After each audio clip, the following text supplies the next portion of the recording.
आज Doubtnut app download करें। Doubtnut पर अपने सभी गणित, रसायन विज्ञान, भौतिक विज्ञान और जीव विज्ञान के डाउट्स का करो सफाया। बस प्रश्न की फोटो खींचो, एक ही प्रश्न को क्रॉप करो और तुरंत वीडियो सोल्यूशन पाओ। अभी डाउनलोड करें। नमस्कार दोस्तों, दिया गया प्रश्न है 6 ओम प्रत्येक के प्रतिरोधों को चित्रों के अनुसार जोड़ा है। मतलब कहने का ये है कि 6 ओम का जो प्रत्येक प्रतिरोध है वो चित्र अनुसार जोड़ा गया है। तो चित्र के अनुसार धारा 0.5 एम्पियर हो जाए तो उस स्थिति पे बिंदु P और बिंदु Q के सिरों के मध्य का जो विभवांतर Vp माइनस VQ जो है उसका मान कितना होगा प्रश्न में पूछा गया है। विकल्प दिए गए हैं 3.6 वोल्ट, दूसरा 6.0 वोल्ट, तीसरा 3.0 वोल्ट और चौथा 7.2 वोल्ट। तो दोस्तों जब भी हमें क्या करना है, विभवांतर ज्ञात करना है इन सिरों के बीच में, ठीक है।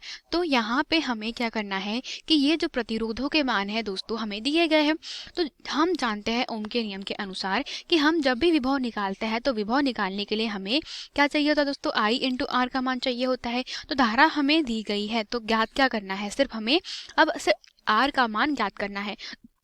तो यहाँ पे R का मान हमें पता चल जाएगा। तो ये जो बिंदु P और बिंदु Q के सिरों पर विभवांतर है V, उसका मान भी हमें पता चल जाएगा। कहने का मतलब ये है कि इस परिपथ का जो परिणामी या तुल्य प्रतिरोध है, हम यहाँ पे इसका तुल्य प्रतिरोध ज्ञात कर लेंगे और इसका तुल्य प्रतिरोध ज्ञात करने के बाद में क्या होगा कि इसके सिरों पर उत्पन्न विभवांतर V का मान ओम के नियम के अनुसार ज्ञात कर लिया जाएगा। तो सबसे पहले क्या करना होगा, यहाँ पर देखिए 6 ओम के प्रतिरोध कैसे लगे हैं। यहाँ पर यह लगे हैं दोस्तों समांतर क्रम में, ठीक है। जबकि यहाँ पे जो 6 ओम लगे हैं उसमें 2 लगे हैं श्रेणी क्रम में और यहाँ पर लगा है दोस्तों इनके साथ में एक समांतर क्रम में। कहने का मतलब ये है, सबसे पहले हम लोग परिपथ नंबर 1 हल करेंगे। तो उस परिपथ में हमारे पास में जो 3 प्रतिरोध है, कितने 6 ओम के, वो कैसे लगे हैं, वो सारे जो प्रतिरोध लगे गए हैं वो लगाए हैं समांतर क्रम में। तो हमारे पास में R1, R2, R3 के जो मान है वो हमें क्या करना होगा, निकाल लेना है। तो ये R1, ये R2 और ये R3 अगर कैसे लगे गए हैं, समांतर क्रम में लगाए गए हैं, इस स्थिति में क्या हो जाएगा कि इसको हल कर लेंगे तो समांतर क्रम में तुल्य प्रतिरोध दिया जाता है R 1/R, इसको हम लोग क्या नाम दे देते हैं, RP नाम दे देते हैं। तो इसका मान हो जाएगा 1/R1 plus 1/R2 plus 1/R3। इसी प्रकार से तो हमारे पास में 1/RP कितना मिल जाएगा, यहाँ पे R1, R2, R3 तीनों का मान 6 ओम दिया है। अतः यहाँ से 1/6 प्लस 1/6 प्लस 1/6 यहाँ से हल करने पर क्या मिल जाएगा, आप पूरे परिपथ में से 1/6 बाहर निकाल सकते हैं। तो बच जाएगा 1 धन 1 धन 1। तो ये किसके बराबर आ जाएगा, 3/6 के। तो 1 में ये क्या चल रहा है दोस्तों, RP। तो आपके पास में जो मान आ जाएगा किसका, RP का, वो कितना आ जाएगा, वो आ जाएगा 6/3 या आप इसको कह सकते हैं 2 ओम के बराबर। कहने का मतलब ये है कि हमें इसका तुल्य प्रतिरोध कितना मिला है, 2 ओम। मतलब हमारे पास में अब ये जो RP का मान है वो आया है 2 ओम। अभी हमारा पूरा प्रश्न हल नहीं हुआ है। अब हमें दूसरा जो भाग है उसको हल करना है। तो दोस्तों जब भी हमें प्रश्न हल करना है तो सबसे पहले श्रेणी क्रम और समांतर क्रम को देख लेना होता है। तो यहाँ सबसे पहले जो श्रेणी क्रम है उसको हल करेंगे। तो श्रेणी क्रम कहाँ कहाँ पर है, ये दोनों 6 ओम जो है वो श्रेणी क्रम में लगे हुए हैं और इसके साथ में समांतर क्रम में। कहने का मतलब ये है कि अगर इसका परिपथ बनाया जाए तो एक हमारा 6 ओम का और ये दूसरा 6 ओम का, मतलब ये R1 और ये क्या रहा, R2, ठीक है। और हमारे साथ में इसके साथ में क्या लगा है, ये R3 है, ठीक है। तो कहने का तात्पर्य ये है कि R1 और R2 कैसे है, ये दोनों लगे हैं श्रेणी क्रम में। जबकि इसको हल करने पर हमारे पास में ये जो R3 है इसके साथ में कैसे लगे हैं, समांतर क्रम में। कहने का मतलब ये है, तो श्रेणी क्रम को हम डायरेक्ट हल कर सकते हैं। तो यहाँ पे जो प्रतिरोध का मान आएगा वो कितना आएगा, वो आएगा R1 प्लस R2 के बटे में हमारे पास में यहाँ पे क्या लगा है, एक प्रतिरोध लगा है R3। तो ये जो प्रतिरोध है R3 और R1 प्लस R2 ये हमारे पास में जो है वो किसके बराबर हो जाएंगे, ये बराबर हो जाएगा समांतर क्रम में। कहने का मतलब ये है R1 हमारे पास में 6 ओम था, R2 भी 6 ओम है। तो टोटल हल करने पर ये वैल्यू आ जाएगी आपके पास में कितने ओम की, ये आ जाएगा 12 ओम। तो 12 ओम का जो प्रतिरोध है वो 6 ओम वाले प्रतिरोध के साथ में अब कैसा है, समांतर क्रम में है। हम कौन सा परिपथ हल कर रहे हैं, ये वाला। ठीक है, तो अब यहाँ से आप इसको हल करने पर पाएंगे कि अब फिर से हम इसको नाम दे देते हैं आर एस। तो ये जो मान है किसके बराबर आएगा, 1/12 धन 1/6, दोनों क्योंकि समांतर क्रम में है।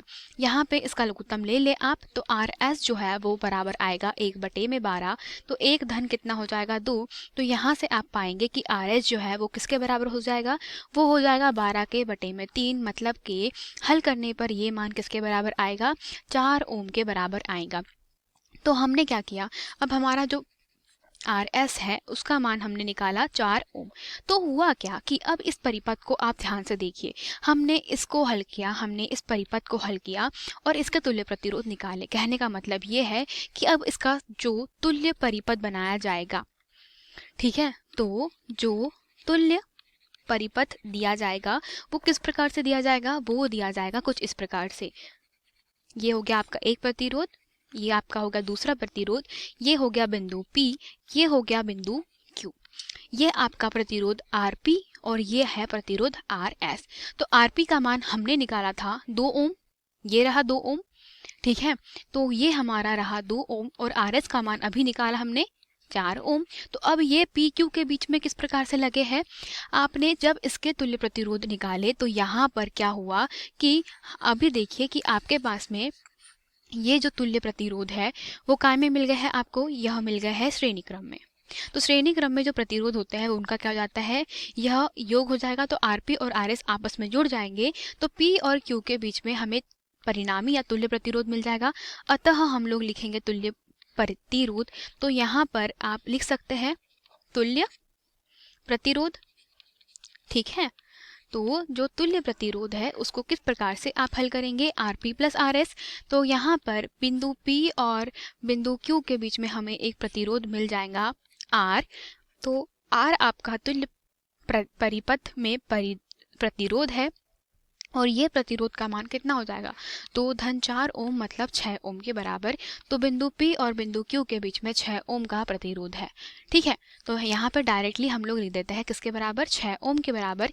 और यहाँ प्रवाहित धारा का मान है 0.5 एम्पियर, जो कि हमें चित्र में दर्शाया गया है और प्रश्न में भी बोला गया है, ठीक है।